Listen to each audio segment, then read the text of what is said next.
Business then now on the programme, Business and Economics Update with Charles Pellegrin. We're going to start by discussing the national security implications of recent developments in artificial intelligence rearing its head once again, Charles. That's right, Stuart. Since ChatGPT came onto the scene, there's been a lot of talk about a new tech revolution with many major tech groups looking to integrate this type of generative AI in their products. But the U.S. government is concerned about what it means for national security if a rival nation takes the lead in that area and obtains, for example, better weapons on the battlefield as a result, or advanced hacking abilities. In the current context, the main country Washington is concerned about here is China. And according to the Wall Street Journal, the Biden administration is considering imposing new and harsher restrictions on exports of AI chips to the country, like the ones manufactured by companies like NVIDIA or AMD. Well, this would mean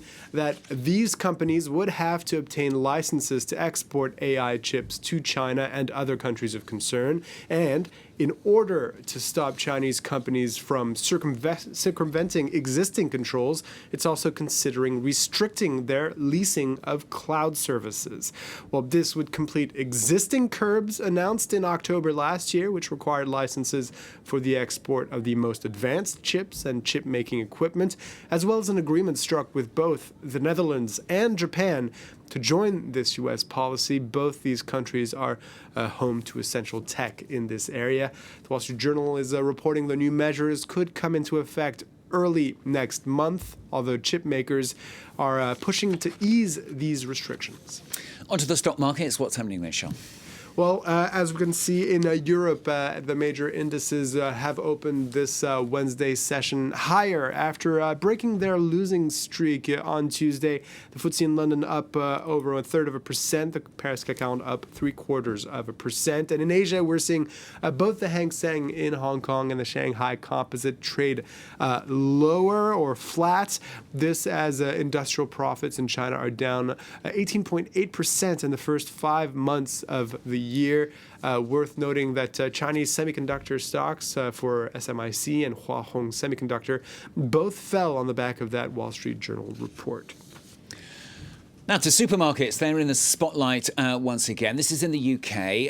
Denied claims of greedflation they have, of exploiting the cost of living crisis to increase their profits. Executives from several supermarket chains told British lawmakers on Tuesday they instead took a hit by refusing to pass the full force of price increases to consumers. Watchdog groups, though, are indeed investigating whether consumers are overpaying simply because of a lack of competition, as Karis Garland reports.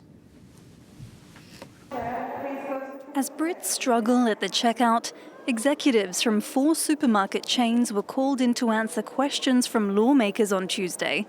MPs accuse the retailers of greedflation, or being too slow to pass on to consumers falls in global commodity prices. Your group profits have gone up from before the COVID pandemic to now, from 1.6 billion to 2.03 billion. That's a bigger number. I'm sure there are lots of reasons underneath it, but essentially you've got more cash in the bank at the end of the day. Soaring food inflation, which sits at 18.4% according to official data, is putting pressure on households' living standards. However, retailers say their profits actually fell last year, and they're doing everything they can to keep prices low for consumers while still juggling wages, logistics, and higher energy costs.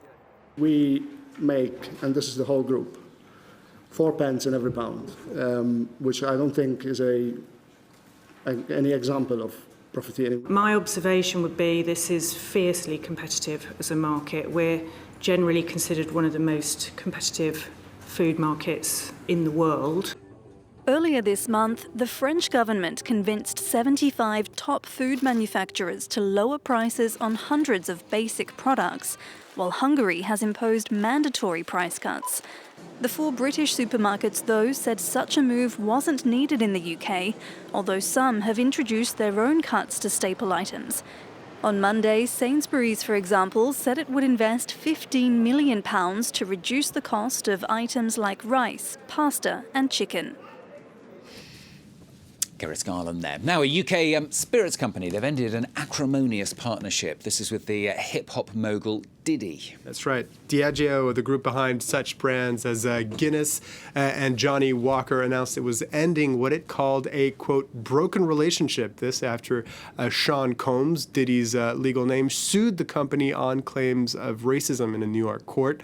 The two parties had joined forces to buy tequila brand De Leon in 2013, but Diddy later accused Diageo of limiting the sale of the brand only to urban neighborhoods. In its statement, Diageo says Diddy failed to properly fund De Leon tequila, saying, quote, despite having made nearly $1 billion over the course of our 15-year relationship, Mr. Combs contributed a total of $1,000 and refused to honor his commitments.